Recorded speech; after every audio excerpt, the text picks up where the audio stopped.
En 2004, Sonia et Alexandre Poussin achevaient leur traversée de l'Afrique à pied. Un voyage extraordinaire de près de 14 000 km en plus de 3 ans. 10 ans et 2 enfants plus tard, ils repartent à l'aventure. Ce sera Madagascar et en famille. Accompagnés de leurs 2 zébus et de leurs charrettes, Sonia, Alexandre, Philae et Ulysse entreprennent un formidable périple hors des sentiers battus. 4 ans au cœur de l'île Rouge, à la rencontre de ses habitants. Une aventure au plus près de la nature, à la découverte des richesses de Madagascar.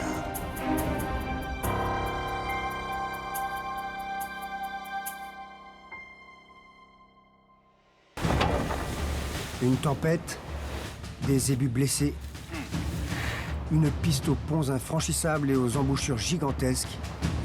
La traversée de la péninsule de Maswal a été une aventure épique. Nous retrouvons un rythme de croisière dans le pays Sava, capitale mondiale de la vanille, qui abrite le parc de Marojej, où nous pouvons enfin visiter un des derniers îlots de forêt primaire et ses espèces endémiques rarissimes.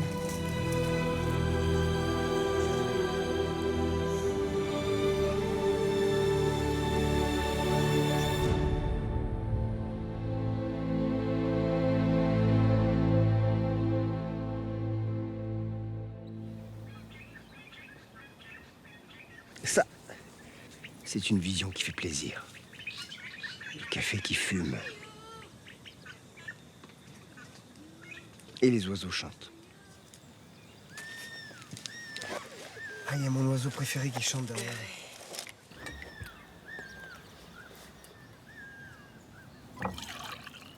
Bonjour Philae. Comment ça va ma petite chérie? J'ai mal dormi parce que j'ai attrapé une maladie. Tous les jours tu grandis toi. Tu te souviens comme c'était difficile pour toi de rentrer dans la charrette au début? Ça l'est encore. Non, regarde, t'as juste à lever la patte. Je vois pas. Tu la vois pas grandir toi? C'est dingue hein. Je la vois grandir, tu penses? C'est quoi cette chauve-souris là qui arrive? Une chauve-souris qui a la grippe. Ah tiens toi aussi. C'est un petit rhume. Et puis Jérôme aussi, il est enrhumé. Hein. Nisrum? Ah tis.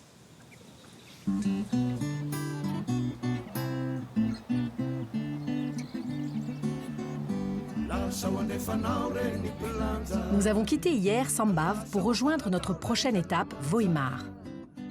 Notre charrette a été décorée du blason de la province, mettant à l'honneur la vanille et la coco, les 2 trésors de cette région. Dès la sortie de la ville, nous progressons sur une piste qui témoigne de l'importance de ces plantations. Ici, on a une parfaite illustration du blason de Sambave. Juste à gauche, sous les grands arbres, plantation de vanille. Et juste à droite, eh bien, les cocotiers. Voilà les 2 trésors de la Sava que l'on retrouve en chef du blason de la ville. C'est très beau cette région, hein. C'est vraiment une région très verte. Ça va pas durer. Hein.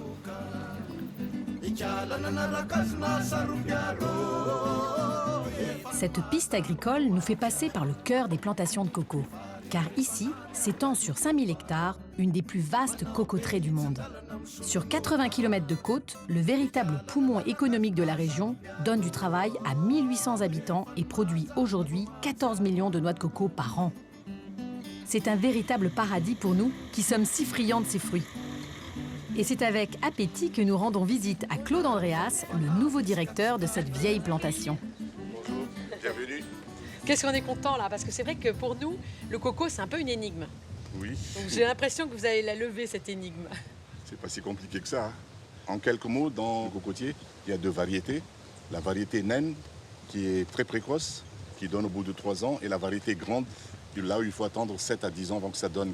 Donc le nain, c'est surtout pour les noix à boire, alors que le grand, c'est surtout pour produire de l'huile.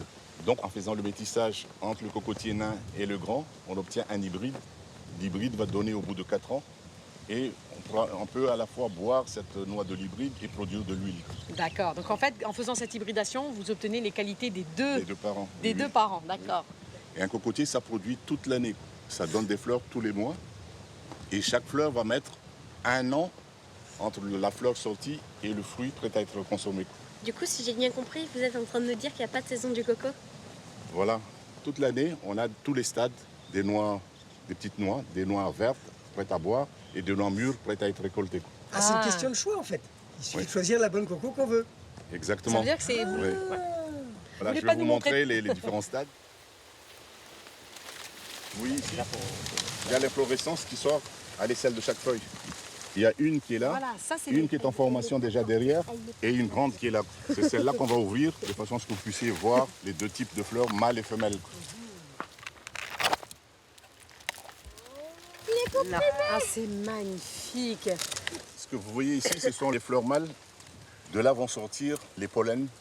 Les boules que vous voyez en dessous, ce sont les fleurs femelles qui vont se transformer en noix de coco. Alors là, il est en train de couper. Alors, qu'est-ce que vous êtes en train de faire, là? Donc on émascule, on lui enlève toutes les fleurs mâles, de façon à empêcher le nain de s'autoféconder. Les fleurs femelles du nain ne peuvent recevoir que le pollen venant des grands, parce que dans ce champ semencier, on a intercalé des cocotiers grands et des cocotiers nains. T'as compris Ulysse? En fait, c'est les grands cocos qui vont féconder les petits cocos nains. Et grâce à ça, vous allez obtenir votre Et hybride. c'est comme ça qu'on arrive à faire le métissage, on obtient l'hybridation. Génial. Et puis, vous voyez tous les stades de maturation de la noix. Alors ici, c'est à quel âge ça par exemple cette feuille-là? 3 mois. C'est joli, hein?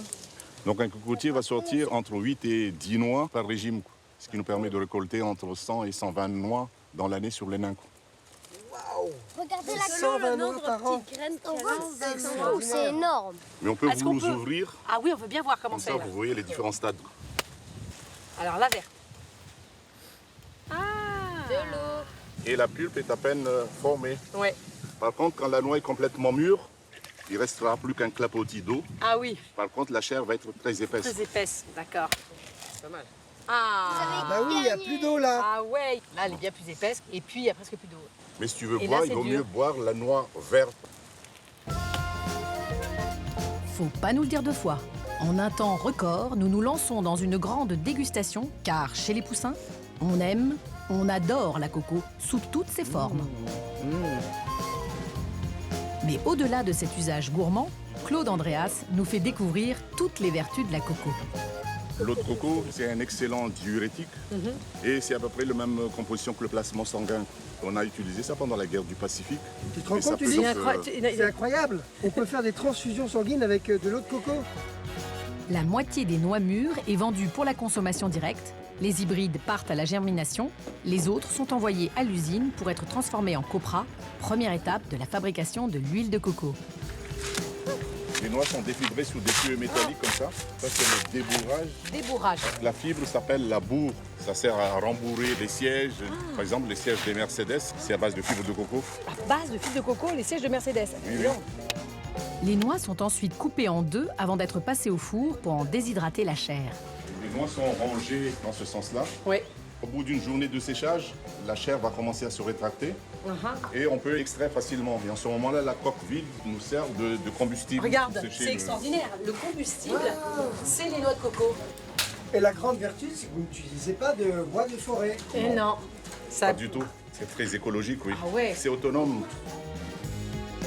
Au bout de 2 jours, la chair perd 95% de son eau. On l'appelle alors le copra. Il sera ensuite broyé pour être réduit en poudre. La poudre de coco est malaxée dans ce chauffoir. Ensuite, ça tombe dans la presse à vis. L'huile va être repoussée dans ce sens-là. Et le tourteau, le déchet, arrive dans ce sens. Le tourteau, c'est destiné à l'alimentation animale, pour l'élevage de cochons, l'élevage de poulets, etc. Tirer du gâteau, ça sent super bon. Incroyable. Et alors cette machine, elle a l'air de fonctionner très bien. D'où est-ce que ça vient? Cette machine, on l'a achetée en France en 1989. Ça arrive en conteneur compact. Tout est Tout est intégré branché déjà. tout intégré, le circuit électrique, etc. Et c'est à la portée des gens ici pour les réparations. Génial, génial. Et voilà le produit final. Une huile très claire, mais qui a gardé le parfum du coco. Ah là là. Voilà. C'est du gâteau, hein? Oui. C'est délicieux. Donc les gens les préfèrent tel quel parce qu'ils vont faire la cuisine au coco avec ça. Les gâteaux, les poulets au coco, etc. Et même sous forme d'huile, la coco reste le fruit aux 1000 usages. Excellent bactéricide, l'huile est utilisée pour l'hygiène dentaire. En plus, elle peut servir à plein de choses. Quand on est sur la plage, ici, c'est infesté de moucafouilles, ces espèces de petites mouches à sang qui vous piquent et qui vous font des horribles démangeaisons. Et bien, si on s'enduit de cette huile, on n'est pas piqué. La bourre peut également être tressée en tissu et le tronc des cocotiers fait un parfait bois de mobilier. Claude Andréas nous révèle des vertus plus surprenantes encore. Si vous voulez que le savon ait un pouvoir moussant et un pouvoir nettoyant, il va falloir rajouter de l'huile de coco dedans. Sinon, le savon mousse pas. Il ne mousse pas. Je dois signaler que dans l'huile de coco, il y a l'acide laurique qu'on retrouve uniquement que dans le lait maternel. Et c'est pour ça que ça peut régénérer les cellules. Et ça aide même au niveau de la lutte contre l'Alzheimer. Parce que ça aide à régénérer les neurones. Les neurones, c'est des choses très grasses, ils ont besoin de graisse. Ils ont de graisse. Et c'est une graisse saine. Voilà. Dès que la température est au-dessus de 22 degrés, c'est une huile entièrement fluide. Et comme le corps humain est à 37. Le corps humain est à 37 degrés, ça reste fluide dans le corps humain, donc ça ne va pas boucher les veines, les artères. Plus saine que l'huile de palme, une plante aux usages infinis, avec un impact écologique limité, l'exploitation de la coco peut être un vecteur de développement extraordinaire pour toute la côte est de Madagascar. En 6 ans, grâce à ces hybrides, Claude Andréas a réussi à doubler la production de cette plantation autrefois moribonde. En bref, tout est bon dans le coco. Si vous êtes devant une plage et qu'il n'y a rien, vous ne dites pas que cette plage est paradisiaque, mais dès qu'il y a un cocotier dessus, vous dites que c'est une plage paradisiaque. Oui, parce qu'on est ce qui prouve sauvés. bien que l'image du paradis, ça vient du cocotier.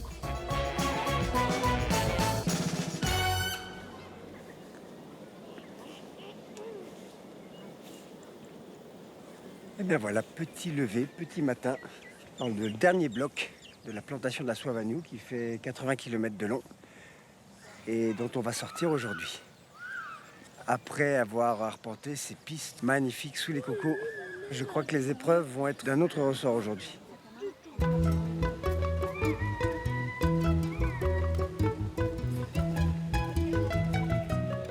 Nous quittons les paysages agricoles pour pénétrer dans une campagne plus sauvage et plus ouverte. Nous sommes sur la route des ébus du Nord qui transite de Voémar vers les boucheries de Sambave et d'Antala, où l'élevage bovin est absent.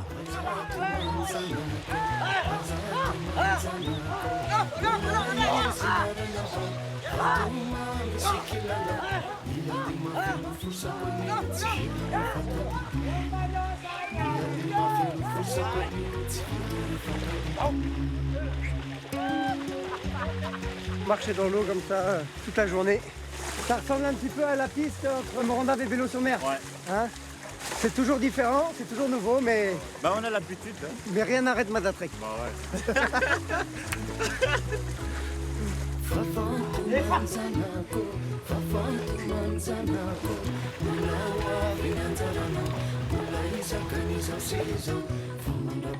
Alors là, c'est vraiment des réminiscences des hauts plateaux Merne, avec ces montées en latérite rouge. Et c'est l'Avac, les ravines complètement escarpées là. C'est incroyable, il s'est attaqué à ce mur-là. Waouh, sans sourciller. Il faut quand même avoir confiance. Hein. Nous retrouvons des sensations passées. Mais après les épreuves de ces derniers mois, les traversées de fleuves immenses et les routes accidentées ne sont plus que des formalités.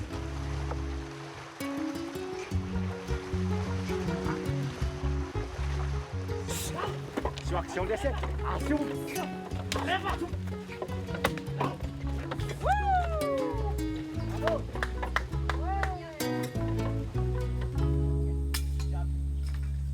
Oyez, oyez, je vous convie à une grande révélation. Aujourd'hui, nous passons sur la dernière carte. Regarde, c'est tout petit bout de carte là. Et on est au nord du pays.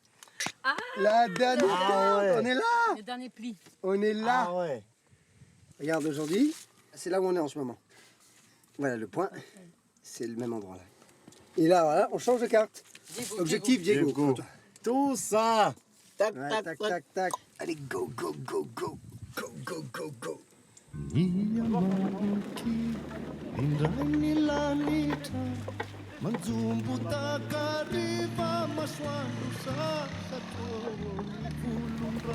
Nous atteignons Voémar en une petite journée de marche.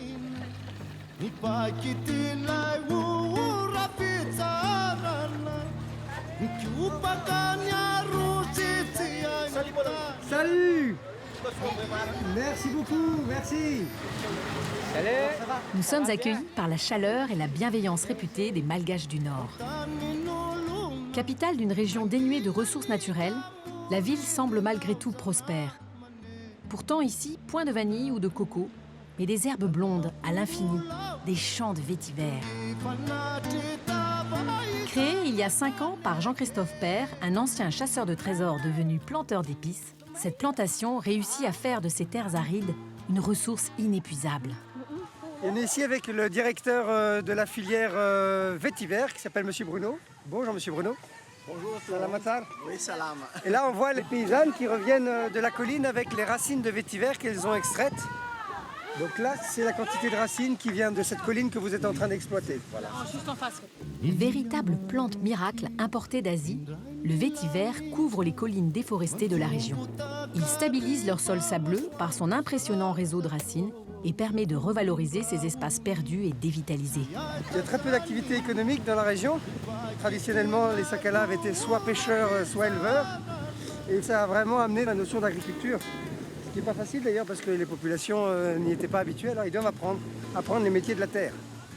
Et la terre ici fournit le vétiver. Si l'herbe est récoltée pour en faire du chaume de toiture, la véritable valeur du vétiver se trouve dans ses racines. Elle renferme en effet une huile aux fragrances boisées, très prisée des parfumeurs. Et pour en extraire son trésor, les racines de vétiver doivent subir un traitement bien particulier. Elles sont d'abord séchées et nettoyées 2 fois avant d'être cuites 18 heures à 120 degrés dans d'énormes cocottes minutes. La vapeur qui s'en dégage est distillée afin de concentrer l'huile essentielle de vétiver. Il faut 500 kg de racines pour extraire 10 à 12 litres d'huile. C'est pour ça qu'il y a un cadenas ici. La sécurité est un double cadenas sur le robinet.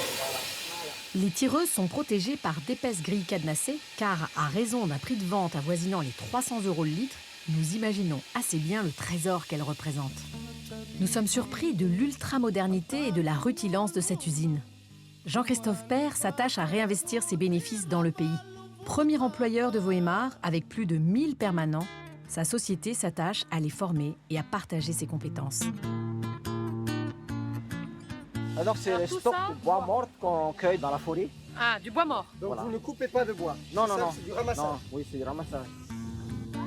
Elle est aussi soucieuse de son empreinte écologique en alimentant la chaudière de ses 4 grands alambics avec du bois mort collecté en forêt, mais aussi avec les racines de vétiver après l'extraction, en attendant le bois des parcelles de reboisement qu'elle vient de planter.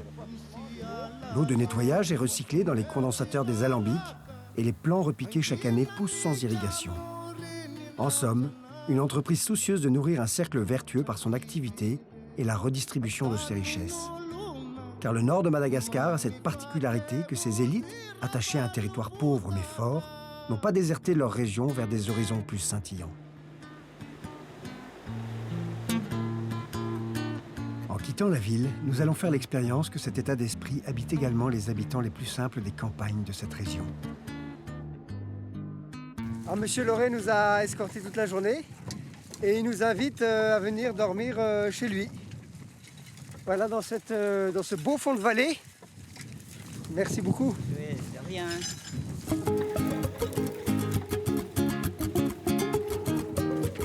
En 3 ans de voyage, les invitations si spontanées se comptent sur les doigts d'une main. Et cela vient pour nous comme une récompense. Voilà ma femme, c'est Alexandre. Licia. Licia. Ouais, ma fantastique Licia. Voilà, enfant. C'est la ferme du paradis ici. Alors nous allons à la maison. On peut assister par là, c'est pas un problème. Voilà. Vous restez ici. Oh. Oui, dormez ici. Merci, Monsieur Loret. Isolée au milieu des plaines de la région d'Iana, la petite ferme de Monsieur Loret est une des seules exploitations agricoles de la région. Il y cultive 4 hectares d'un riz bien particulier, le riz Madame Rose. C'est votre grenier? Oui. Le grenier de riz. Je connais des Oh là là, il y en a beaucoup. Tout ça, c'est plein. Oui, c'est plein. Fais-nous. Ce véritable entrepreneur ne se contente pas d'autosuffisance. Il en récolte 6 mètres cubes par an pour une consommation personnelle de seulement 1 mètre cube. Le reste, il le vend.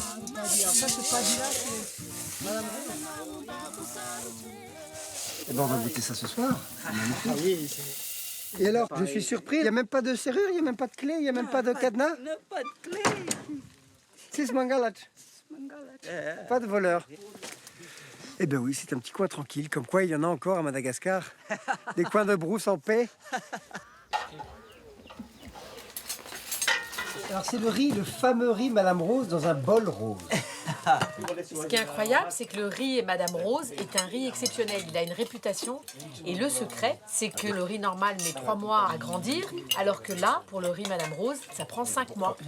Donc il a une certaine maturation. Et il est plus grand, plus long. Il est différent. Il est totalement différent. Il est délicieux. Hein.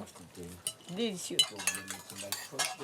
Monsieur Loret est également le catéchiste du village voisin d'Ampiskine, sous l'égide du père Théophile, avec qui il travaille à un projet de développement scolaire dans toute la région. Quel projet avez-vous avec le père Théophile? Mon père m'a dit qu'il faut faire une école à Ampiskine. Ah. Il veut à la fois cette école parce que quand il vient une fois par mois, il peut la transformer l'école en église et ça lui permet de faire la messe dans l'école. Dans l'école, il fait la messe. C'est double emploi. Oui. Parce Ah, que c'est un bâtiment. Efficace. Ça Bonne sert idée. tous les jours pour l'école et une fois de temps en temps pour la messe. Oui, c'est ça. Voilà. Quelle belle soirée. Quelle belle nuit. Merci, monsieur Loret.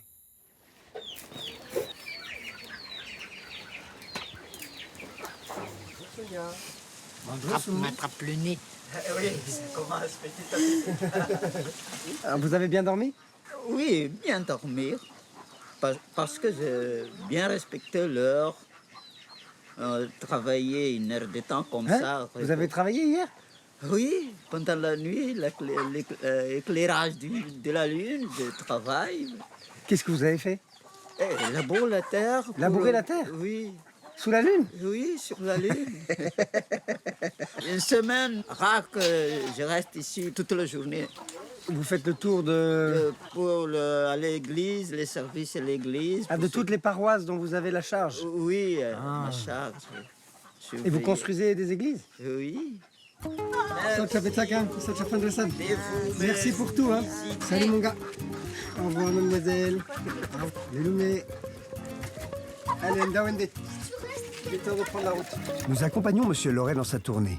Ça tombe bien, nous avons justement rendez-vous à Ampiskine cet après-midi.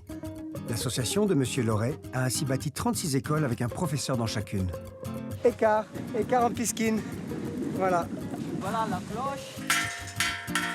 Les bâtiments profitent à l'éducation la semaine et au culte le dimanche. Voilà mon aide. Dans un pays où le manque d'écoles oblige les élèves à occuper temporairement les églises, c'est la première fois que nous voyons une association diocésaine s'attacher à réaliser le contraire. Une action novatrice et constructive qui donne la priorité au bien commun, l'éducation. Nous sommes au mois d'août et l'école est fermée pendant les vacances d'été. Si nous avons rendez-vous dans ce village, c'est parce que Stanislas, le frère d'Alexandre, profite des grandes vacances pour se joindre à notre marche.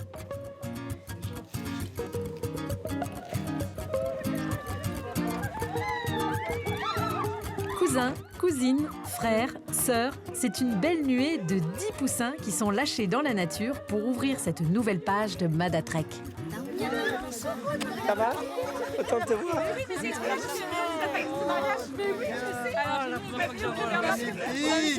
Venez voir la Clarette.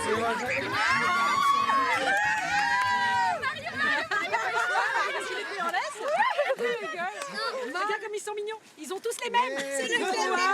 Regardez les mêmes. Merci pour toute votre aide et votre bon secours. Oui, merci. Allez, Ndawende.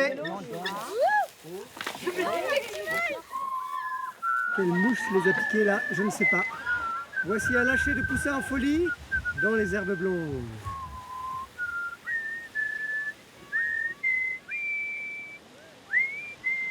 Qu'il est bon de partager notre passion et notre périple avec nos proches. Les retrouvailles sont incroyables et le premier bivouac en famille est un véritable réveillon de Noël dans la savane. Alors là, c'est les cadeaux pour Philou de la part de Charles Herry. Ouais. C'est celui qui me manquait. Et là, tu vas aimer Philou. Attention. Défilation. Ça, c'est de la part de Yeah. Charles Oh bah ouais, il adore ça. Waouh. Ça va être ton préféré. Alors, ça, c'est pour Sonia. Là, il est pour Philou. Attends, on va pas échanger plutôt? Non. Il est trop beau. Ulysse. Ça, c'est la version du dimanche. La version Bruce, il est là. Oh, chouette! Des petits mousquetons. Mousquetons, Ouais. génial! Quel Bon, bâtard, merci! Attends, Merci tout le Il y a monde! d'autres trucs. Merci! Bip bip. Bip bip.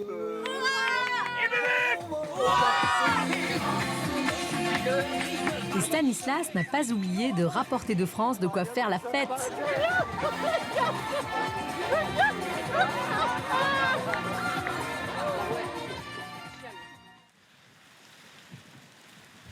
Ça y est, on vient de déboucher sur la baie de la Louki, avec la montagne infranchissable et qu'on va devoir contourner. C'est fabuleux, magnifique. Mer, cocotier, mais il y a une grande embouchure à contourner avec une mangrove très impressionnante. Soit on la contourne, soit on passe au travers. Ça va être l'enjeu de cet après-midi jusqu'à demain.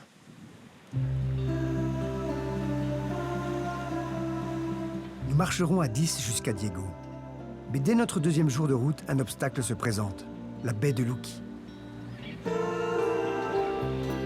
La mangrove qui l'entoure a empêché toute création de pistes, et la contourner pourrait être difficile. Mais peut-être qu'une voie maritime existe. Nous décidons de temporiser à Ampasimbaria pour choisir le chemin le moins risqué. Car nous sommes nombreux, et un tel choix ne se fait pas à la légère.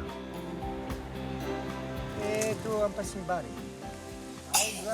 Lukia. Bravo.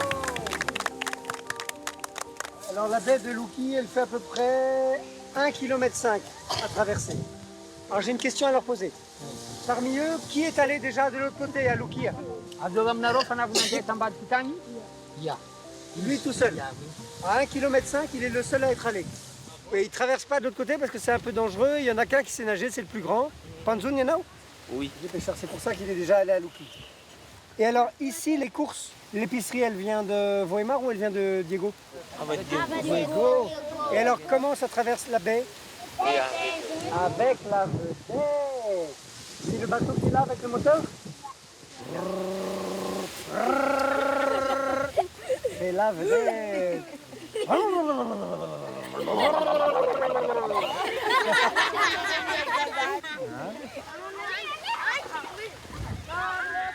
Alors voilà, c'est pas loin, hein. Louki, c'est juste en face. En bateau, c'est 10 minutes. Mais à pied, faire le tour, ça va nous prendre une journée. La charrette peut passer, mais les zébus ne peuvent pas nager. Là, c'est trop loin. Donc, ça sert à rien. De toute façon, les zébus doivent faire le tour à pied. Donc, ils vont tirer leur charrette. Comme ça, on prend aucun risque. Toute la famille pourrait traverser en bateau et nous attendre. Mais en fait, non. Ils ont envie de marcher. Ils ont fait 10 000 km pour venir marcher avec nous. Donc, ils vont venir marcher à pied avec nous. En tout cas, là, on en profite pour faire des châteaux de sable.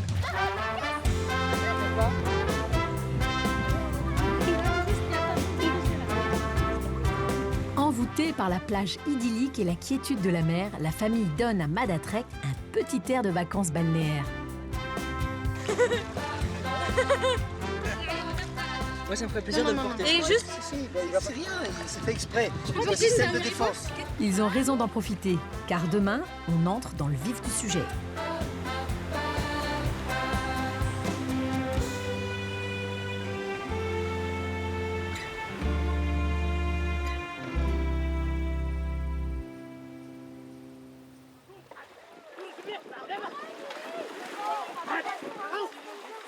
Dès les premiers kilomètres, l'absence de pistes continues nous fait prendre des chemins de traverse. Waouh! Bravo les joyeux pousseurs! C'était une montée stylée. De nombreux cours d'eau interrompent la piste. Finalement, nous les empruntons. Et notre parcours tortueux nous emmène dans des décors insolites. Nous prenons garde de ne pas nous égarer dans ces mangroves, car elles recèlent des sables mouvants.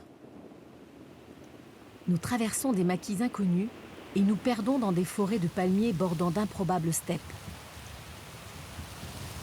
Et dès que nous le pouvons, nous redescendons sur la plage, point de repère inébranlable. La seule constante est le Varatraz, une sorte de mistral du nord qui souffle à en décorner un zébu. Il y a du vent dans la baie de Luki.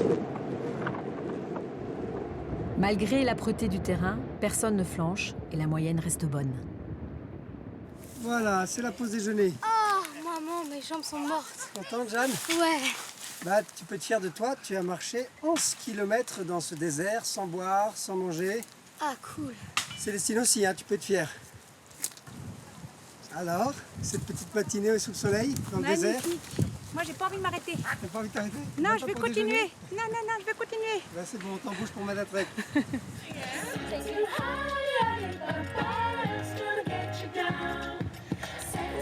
Nous mettons finalement 2 jours pour contourner la baie.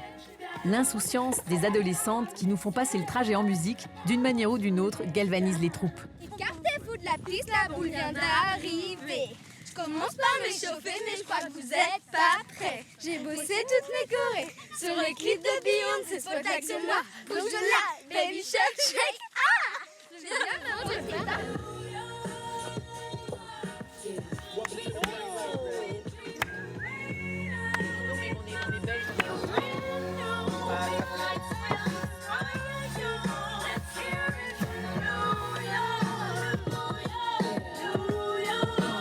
Et même si ces nouveaux poussins ont encore un peu de mal à dormir, l'adaptation au régime charrette semble parfaite.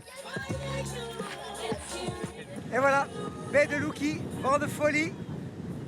On est arrivé dans ce petit village qui nous narguait hier. Et nous y voilà. On était juste là hier matin, à 400 mètres. On a campé sous les cocotiers là-bas en Passimbarea.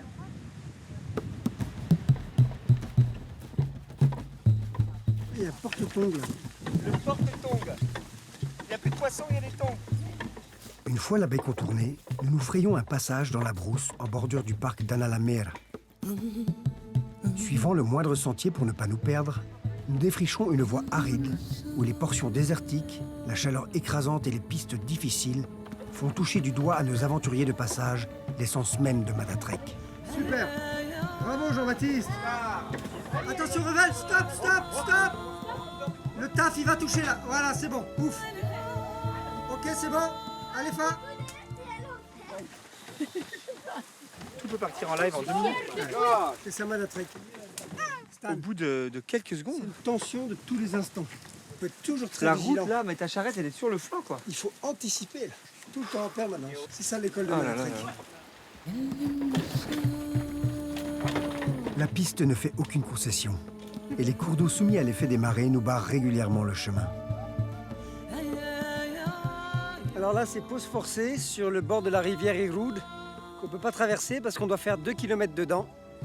Et l'eau était trop haute, alors on attend la marée basse. Mais les poussins savent toujours tirer profit de ces difficultés, n'entamant jamais leur bonheur de pouvoir vivre en famille l'aventure malgache.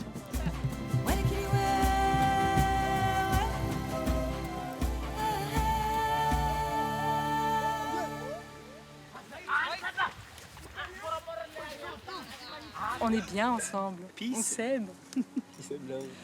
C'est pour ça qu'on s'est Alors en mis malgache, il y a un mot conceptuel pour expliquer tout ça qui dit manieva. Manieva. Manieva. Tu connais la chanson? Moi je t'ai entendu chanter. Car Madagascar nous offre également des lieux de camp d'une beauté incroyable. Les lémuriens viennent à nous et les caméléons aussi. Coucou Max, moi j'aimerais avec le mien. Coucou. Magnifique. Pendant 10 jours, les paysages et les rencontres sont d'une variété étonnante. Comme si les éléments s'étaient réunis pour offrir à l'équipée un condensé du voyage que nous vivons depuis 3 ans. C'est quoi déjà? C'est cool. Betsabe, non? Sarabé. Sarabé.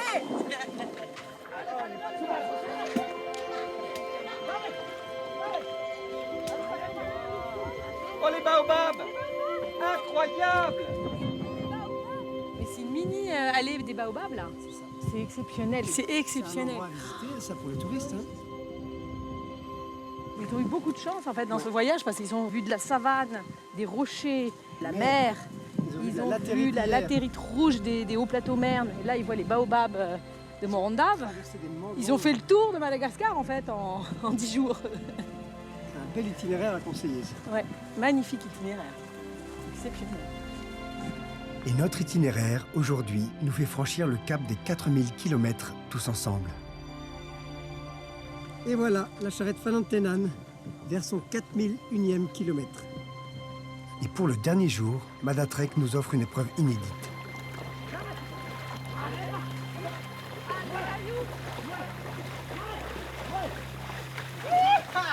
Ok, vous pouvez passer les enfants. C'est passé, vous pouvez venir. Waouh. On vient de faire un passage extrême d'une mangrove à marée montante. Et là, c'était limite, là. Limite pour la profondeur. Venez, venez. Ouais. On a un problème. Quel problème? Les lampes, elles se sont éteintes. Il y a un petit bruit, hein. Touchez à rien. Il faut faire vite parce que le courant monte là. Oh my god. Ça va. Vous vous blessez pas, allez-y doucement, mais régulièrement. On passe pas au même endroit. Aïe. Ah, c'est froid là. Et ben voilà. Et ben figurez-vous que c'est la première fois en 3 ans que nous traversons une mangrove de nuit. Elle est où Sonia? Derrière. Nous avons failli oublier Sonia et la batterie de la charrette a pris l'eau. Mais le plus important est que toute la famille a réussi son baptême d'aventurier. Si on était coincé dans la mangrove, ça serait une mauvaise nouvelle ça. Salut Céleste. Nous atteignons Diego. Mais avant de rentrer dans la ville, nous déposons les nôtres pour un retour en France. Toi, t'es fait pour ça, Bigoud. T'es fait pour ça, on aurait pu marcher 100 km de plus. C'était génial. Bravo. La parenthèse de communion s'achève et une joie pudique cache ces adieux difficiles.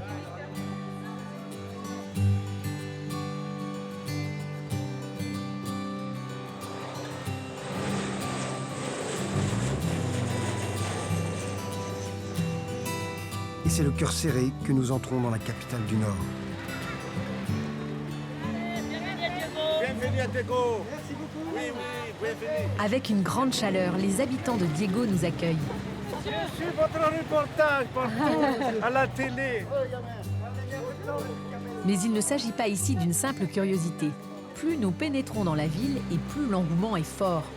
Car à l'hôtel de ville, un comité d'accueil nous attend.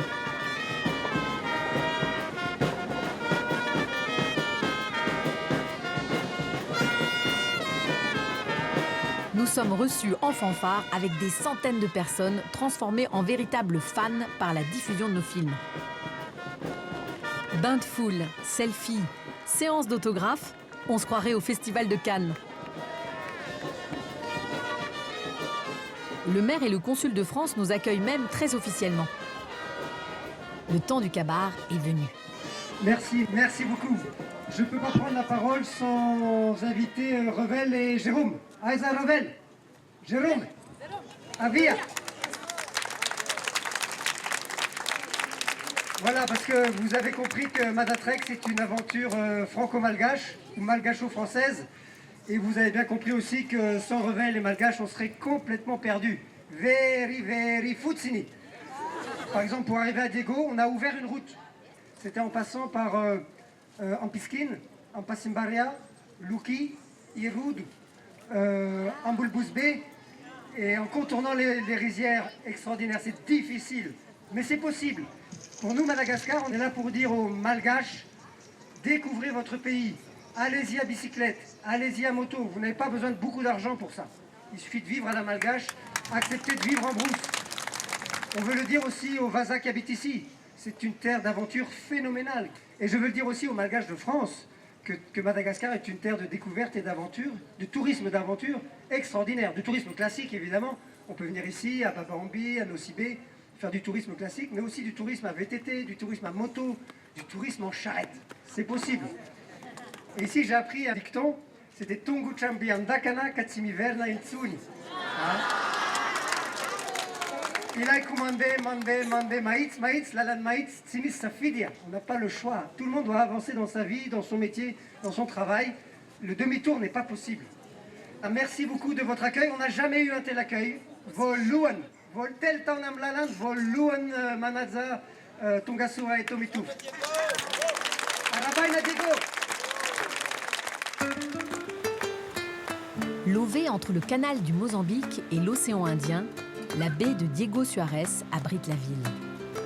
C'est la deuxième plus grande baie du monde après celle de Rio.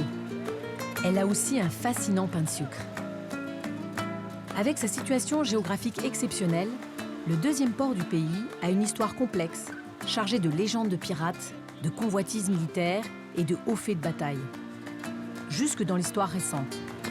Alors voilà, dans la rade de Diego, on est devant les vestiges des bateaux coulés par les Anglais lors de l'opération Ironclad le 5 mai 1942. Des porte-avions au large de la baie du Courrier ont envoyé des avions et à l'aube, tout a été rasé. L'intégralité de la marine française a coulé ici.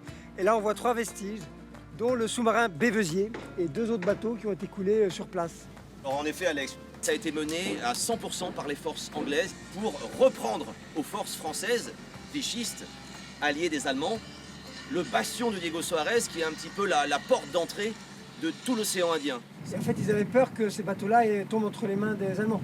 C'est quasiment ça, ils avaient peur que ces bateaux tombent aux mains des Japonais. Parce que les Japonais alliés des Allemands étaient pas loin. Et d'ailleurs, cette opération a une importance capitale pour la Seconde Guerre mondiale.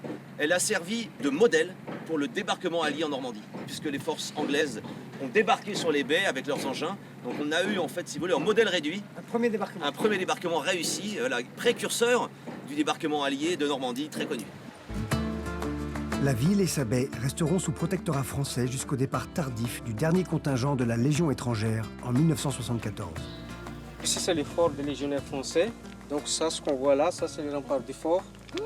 L'intérieur du fort, c'est là, il y a des camps disciplinaires. Et ils sont partis il y a 35 ans, les légionnaires. Ouais. Et il reste que ça en 35 ans? Ça va vite, hein? La nature a repris ses droits. Très dynamique à l'époque coloniale, Diego souffre aujourd'hui d'un relatif isolement dû à l'état épouvantable de la route qui la relie au reste du pays. Diego est enclavé. Diego est une ville dans le pays, presque un pays dans le pays en fait. Donc c'est comme une île en fait. Exactement, Diego est comme une île. Son isolement a limité l'expansion de la ville et toute la baie regorge de sites naturels exceptionnels. La baie des Sakalaves, par exemple, est un spot idéal pour apprendre le kitesurf. Nous en profitons pour rayonner autour de la ville. Nous découvrons des plages au point de vue grandiose, où nous naviguons sur des mangroves cristallines. Les contreforts de la montagne des Français regorgent de vallées préhistoriques et de grottes mystérieuses. Nous nous perdons dans la vallée des dinosaures avec ses baobabs endémiques et ses herbiers géants. On se plaît à imaginer qu'il y avait ici des dinosaures et qu'il pourrait en surgir un. Là où tu poses les pieds, il faut que ça soit stable. Même si l'exploration n'est pas à reproduire en sandales, nous traversons ces goulots étroits et ces canyons cachés à la découverte de phénomènes géologiques étonnants, où l'eau a façonné la roche en dentelle, en étoile, ou plus surprenant encore, en phonolite.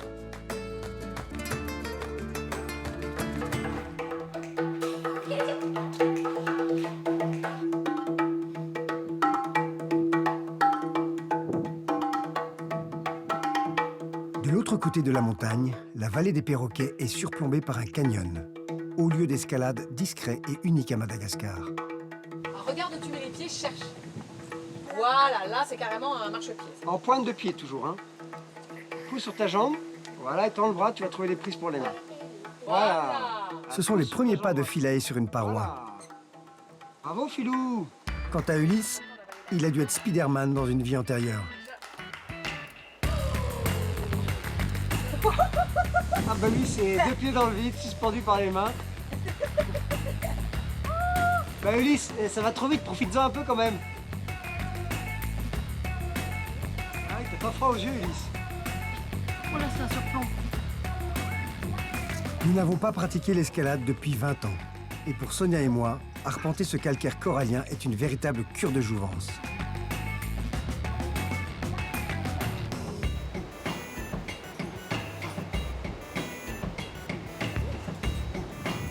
Prise là, magnifique. Oh que c'est beau. Ce sont d'incroyables sensations de jeunesse qui reviennent. quand on grimpait avec Sylvain Tesson. Ouais, magnifique. C'est le paradis des sportifs et des amoureux de la nature.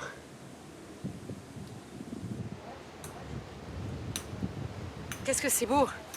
Ah, c'est magnifique, hein. Quand tu arrives, c'est génial. C'est le sport des amoureux par excellence puisqu'on est reliés par une corde et qu'on doit s'assurer l'un l'autre.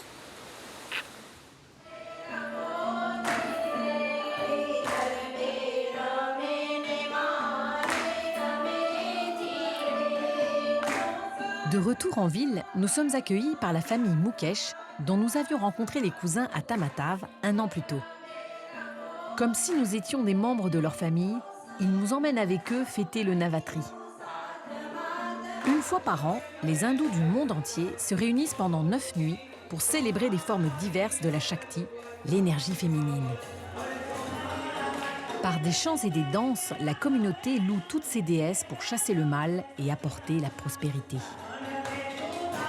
Si ce soir, certaines danses sont réservées aux femmes, nous sommes surpris par le mélange des générations et la mixité de la cérémonie, d'une étonnante modernité pour une religion millénaire.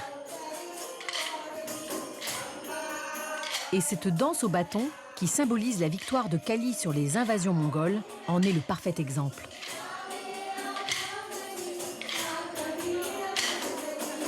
Pas de prêtre, ni de chef de cérémonie. Chacun participe au gré de ses envies. Chacun veille sur l'autre dans un esprit de fraternité. Attention aux doigts quand même.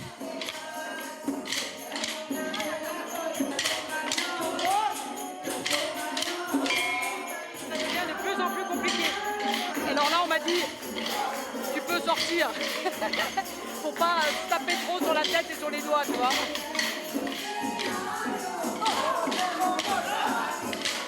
La ferveur gagne et la joie aussi.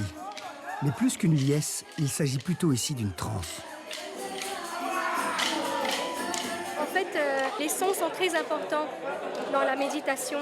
Il y a le silence, mais il y a aussi les sons, le rythme, les sons qui nous embêtent dans cet envoûtement, dans une ambiance.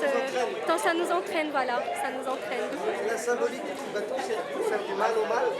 Oui, c'est ça. Le mal. Voilà. Chasser le mal de nous. Faut chasser le mal. Voilà, faut chasser le mal. Comme ça, on ressort de là purifié. Exactement, exactement.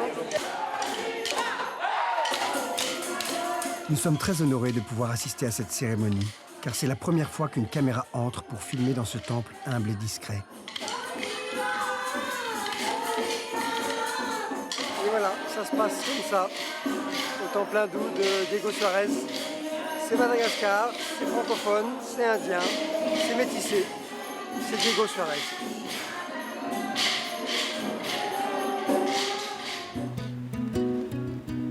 Le lendemain matin, Nicolas Martin nous invite à traverser la baie pour la presqu'île de Babaombi. Quand on fait le tour de Madagascar en charrette à zébus, on va sur la terre des zébus. Et comment est-ce qu'on appelle la terre des zébus à Madagascar? Babaombi. La presqu'île est sauvage et aride, empêchant une expansion touristique échevelée. Et Nicolas y a installé, sur les splendides plages de la mer d'Émeraude, un petit camp de tente éco-responsable accessible seulement par bateau. Ça fait 12 ans qu'on est là et finalement en 12 ans, ça a très peu changé. Alors il y a eu des attaques, il y a eu quelques promoteurs qui ont essayé, mais ils se sont tous cassés le nez. Il n'y a que les petits projets écotouristiques qui peuvent fonctionner ici. La logistique, c'est du bateau ici. C'est ça un frein. Tu ne peux pas avoir un hôtel avec 300 personnes et faire venir ton beurre et ton lait. C'est pas possible. C'est ce qui nous sauve. Et c'est pour ça d'ailleurs que cette mer d'Émeraude, finalement, aussi belle et peu développée. Parce que ici, c'est hostile. Du vent fort, c'est dangereux, du courant, la mer est mauvaise. Et ça ne changera pas. Les mecs peuvent faire tous les projets qu'ils veulent, ils arrêteront jamais le vent.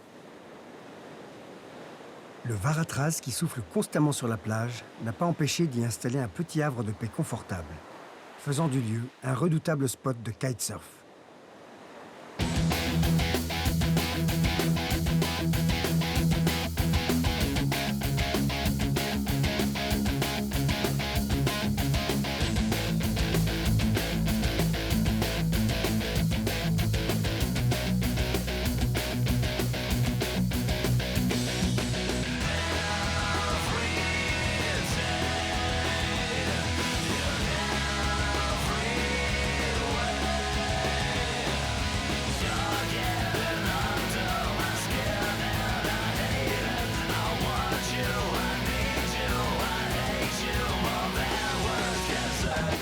décidons d'y rester une semaine pour apprendre à jouer avec le vent.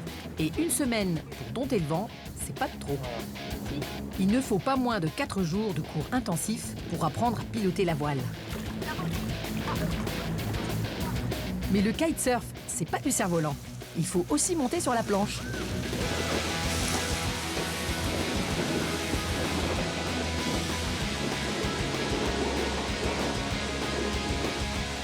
Ulysse est malheureusement trop léger et a les bras trop courts pour prétendre à accéder à cette discipline. Alors que sa mère et sa sœur passent encore 2 jours à dompter la planche, il capte beaucoup plus vite la planche à voile. Oui. Oui. Ah ouais. À force de patience et de persévérance, Philae atteint le Saint Graal de la semaine. Au loin, une baleine en saute même de joie.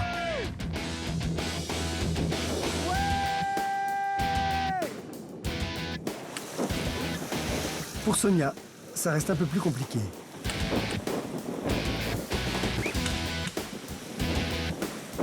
Mais à force de s'accrocher, elle parvient tout de même à faire quelques take-off. Ah ouais.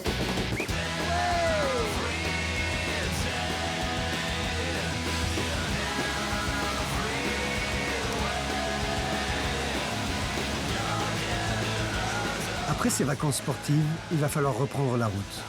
Mais je ne peux pas quitter Baba-Ombi sans aller tirer des bords de bonnes vieilles planches à voile.